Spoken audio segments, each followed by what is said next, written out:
ایسوسی ایشن دبئی میں انداز بیاں اور کے نام سے مشاعرے کا انعقاد کیا گیا۔ پورا ہال اردو شائقین سے بھرا رہا۔ نظامت کے فرائض معروف شاعرہ امبرین حسین امبر نے انجام دیے۔ منتظمین کا کہنا تھا کہ سب مل کر اردو کو ایک تابناک مستقبل دے سکتے ہیں۔ مشاعرے کا مزید احوال سید مدثر خوشنود کی اس رپورٹ میں۔ میں تو دشمن کو بھی مشکل میں کمک بھیجوں گا۔ میں تو دشمن کو بھی مشکل میں کمک بھیجوں گا، اتنی جلدی اسے پس پا نہیں ہوگا۔ منتخب الفاظ اور مخصوص انداز میں اپنے احساسات، مشاہدات، خیالات اور جذبات کی حقیقی منظرکشی ہی شاعری ہے۔ شاعری نہ ذات دیکھتی ہے، نہ قوم اور نہ ہی سرحدوں کی خاردار تاریں۔ گھر کرنے کو محبت کرنے والے دل ڈھونڈ ہی لیتی ہے۔ اس بار محبت تو مجھے خود سے ہوئی ہے، ایسے بھی مجھے خود سے جدا کون کرا۔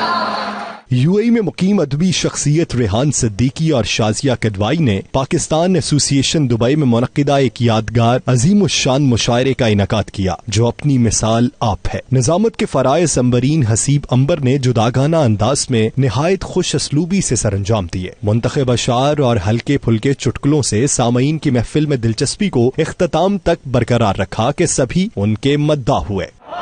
پرندے قید ہیں، تم چہچہاہٹ چاہتے ہو، تمہیں تو اچھا خاصا نفسیاتی مسئلہ ہے۔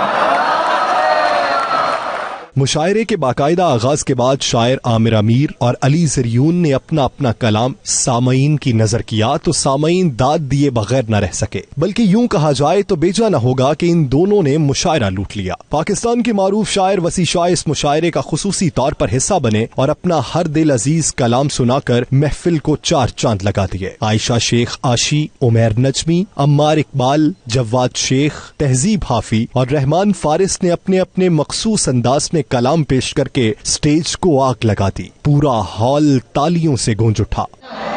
ایک شخص کے ہاتھ میں تھا سب کچھ، میرا کھلنا بھی مرجھانا بھی، روتا تھا تو رات اجڑ جاتی، ہنستا تھا تو دن بن جاتا تھا۔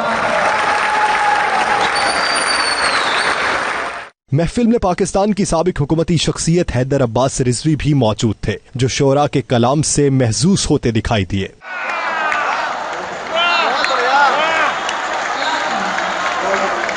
حیدر عباس رضوی کا 92 نیوز سے خصوصی گفتگو کرتے ہوئے کہنا تھا کہ دبئی میں آج یہ دیکھ کر بہت خوشی ہوئی ہے کہ اردو زبان اور اردو شاعری کا مستقبل روشن ہے۔ اردو شاعری اور اردو ادب کا جو مستقبل ہے وہ روشن ہے۔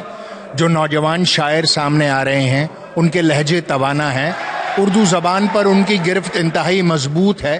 نئے مضامین اور نئے موضوعات لے کر وہ اردو شاعری میں شامل ہو رہے ہیں اور یقیناً اردو ادب کا مستقبل یقیناً تابناک ہے۔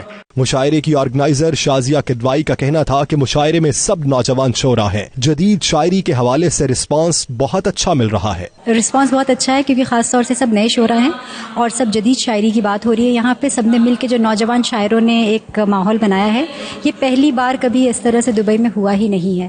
اگر دیکھا جائے کہ پاسٹ میں بھی ایسا تھا کہ اگر اس طرح کے شاعر آئے تو ایک ہی ہوا کرتے تھے مشاعرے میں، لیکن ایک سٹیج میں ان لوگوں نے پاکستان میں بھی ساتھ میں شیئر نہیں کیا سٹیج۔ ادبی شخصیت اور بزنس مین تابش زیدی نے اپنے خیالات کا اظہار کرتے ہوئے کہا کہ دبئی ہمیشہ سے اردو کا گہوارہ رہا ہے اور یہاں کی تنظیمیں اردو کی ترویج کے لیے اچھا کام کر رہی ہیں۔ دبئی چونکہ ہمیشہ سے اردو کا ایک گہوارہ رہا اور یہاں کی تنظیمیں دن بدن جو ہیں اردو کے فروغ کے لیے زیادہ سے زیادہ کاوشیں اور اچھے سے اچھی کوششیں کرتی جا رہی ہیں، تو اس کو دیکھ کر ہمیں یقیناً ایک بہت حوصلہ افزا مستقبل نظر آتا ہے۔ آخر میں منتظمین نے تمام مہمانوں اور شرکاء کا تہ دل سے شکریہ ادا کیا اور اس عزم کا اظہار کیا کہ ان کا یہ ادبی سفر پوری یاب و تاب کے ساتھ جاری رہے گا۔ کیمرہ ٹیم کے ساتھ سید مدثر خوشنود، دبئی، متحدہ عرب امارات۔